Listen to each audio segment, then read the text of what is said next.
Hello guys, ito po ang ating kinahihintay bagong lang po.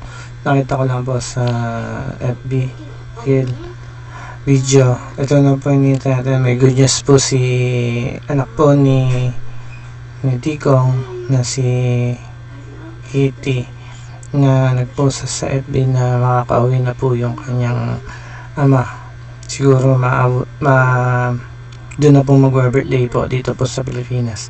Panoorin po natin yung video na Palagdakin na mo na lipay ko guys. Tears of joy ni guys. Tears of joy, okay? Palagdakin na mo na tatay ni ko. Ayaw din na ginala. Nagpo si Kitty Perry. Kitty Perry na si Kitty Perry. Si Kitty guys nga. Wala na kaso yung ni rookie daw niya yung Kitty. Wala na kaso tatay ni ko makaulit na sa Pilipinas. Wala tinuod na. Thank you Lord. Na guys, guys, lipay ko karon guys kaya naay po si Kitty guys. Nagi-po si Kitty guys nga wala na doy kaso si PRRT. Ihuli na daw siya sa Pilipinas. Punta doon. Tatay ni Gog, muna na akong pagampo sa ito mga Bisaya. Magkaulit na katay. Nagpo si Kitty guys 40 minutes, 1 hour ago guys. Nag-ingon siya dito guys nga wala na kaso si Tatay Digong unta tinuod guys. Unta makaulit na katay. Grabe ka sakit na kaya Pilipino na sakitan siya yung ibuhat. Natatay di ko.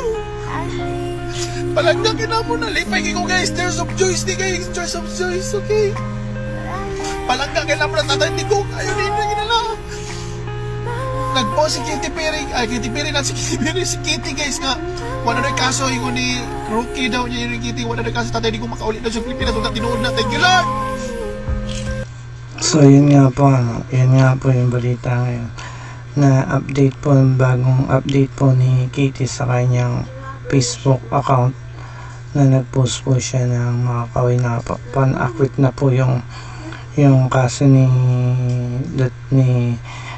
FPRRD po. Kaya po good news po para sa atin to at pagbabalik po ni Duterte ay sigurado